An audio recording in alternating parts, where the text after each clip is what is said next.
মাঝরাতে যখন কিছু খেতে ইচ্ছা করে আর বাসায় ডিমও থাকে না, তখন আমি এইভাবেই করে খাই। এটার নাম হচ্ছে রেড সস পাস্তা, যেটা রেস্টুরেন্টের দাম বেশ ভালোই। আর এটা আমি আজকে মাত্র 10 মিনিটে বাসাতেই বানিয়ে ফেলবো। আচ্ছা, আমার মতো কে কে রাতের বেলা খিদা লাগলে এরকম নুডলস পাস্তা বানিয়ে খাও বলো তো? আমি তো মাঝে মাঝে এই কাজটাই করি, বাট আজকে বানাচ্ছি রেড সস পাস্তা, যেটার টেস্ট আমার কাছে খুবই ভালো লাগে। পাস্তা গুলোকে ফার্স্টে আমি দিয়ে দিলাম সিদ্ধ করতে, একটু লবণও ইউজ করছি আমি, চাইলে একটু তেলও ইউজ করতে পারো, তাহলে একটার সাথে একটা লেগে যাবে না সিদ্ধ করার সময়। পাস্তাগুলো সবগুলো ভালোভাবে সিদ্ধ হয়ে গেছে, এগুলোকে এখন আমি ছাঁকনি দিয়ে তুলে নিচ্ছি একটা প্লেটে। নর্মাল পাস্তা বানাতে যেটুকু সময় লাগে এটাতে তার বেশি লাগবে না, সেম 10-12 মিনিটের মধ্যে হয়ে যাবে রান্না। আর যারা ইউনিক রেসিপি ট্রাই করতে চাও তারা চাইলে বাসায় এভাবে বানিয়ে দেখতে পারো, অনেক ভালো লাগবে। সিদ্ধ পাস্তাগুলোকে তুলে রাখলাম আর প্যানে আবারও দিয়ে দিলাম পানি গরম করতে। এর মধ্যে দিয়েছি আমি কয়েকটা টমেটো, পাস্তা অনুযায়ী টমেটো নিয়ে নিয়েছি। এখানে আমি 4টা পরিমাণ টমেটো নিয়ে নিয়েছি। এগুলোকে ভালোভাবে এখন সিদ্ধ করতে হবে। আমি 3টা শুকনা মরিচও দিয়ে দিলাম এর মধ্যেই। এটা সিদ্ধ হতে খুব একটা টাইম লাগবে না, 4-5 মিনিটের মধ্যেই হয়ে যাবে। এই রেড সস পাস্তার মেইন উপকরণে কিন্তু এই টমেটো গুলো, টমেটোর কারণে এই পাস্তাটা একদম লাল লাল দেখতে হয়। তো ভালো করে উল্টে পাল্টে টমেটো গুলোকে আমি সিদ্ধ করে নিলাম, তারপর আবার ছাঁকনি দিয়ে তুলে নিয়ে নিয়েছি ব্লেন্ডারের মধ্যে। টমেটো গুলো আমি ব্লেন্ডারের মধ্যে নিয়ে নিলাম, আর যে কাঁচামরিচ গুলো আমি দিয়েছিলাম সিদ্ধ করতে, কাঁচামরিচ গুলো দিয়ে দিলাম এটার ভিতরে।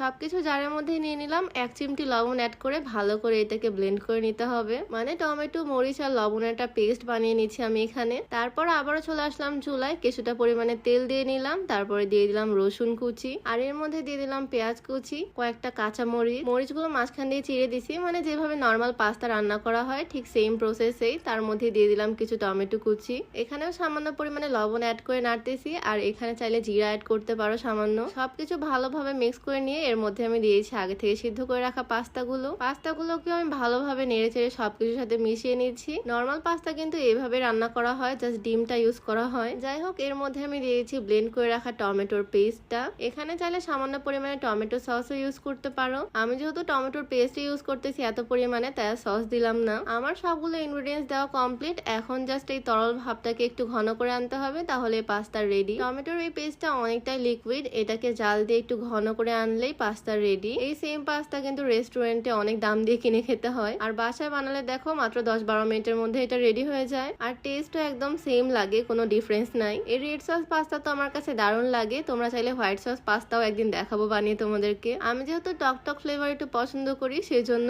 এই পাস্তাটা আমার কাছে আরো বেশি ভাল লাগে। তোমরা কিন্তু চাইলে বাসায় পাস্তাটা বানিয়ে দেখতে পারো, ভাল লাগবে তোমাদের কাছে। আর এটার কালারটা অনেক জোস হয়, রেসিপিটাও একদম সিম্পল, কয়েকটা ইনগ্রেডিয়েন্টস দিয়ে এটা রেডি হয়ে যায়। তো নাড়তে নাড়তে এটা একদমই রেডি হয়ে গেছে। এটাকে এখন আমি প্লেটে তুলে নিচ্ছি সার্ভ করার জন্য। মাঝরাতের ক্রেভিংস মেটানোর জন্য কিন্তু এইরকম একটা পাস্তা একদম পারফেক্ট, তাই না? আর আজকের আমার এই রেসিপিটা তোমাদের কাছে কেমন লাগলো অবশ্যই কমেন্টে জানিও। তো আজকের ভিডিও ছিল এই পর্যন্তই। সবাই ভালো থাকো, আল্লাহ হাফিজ।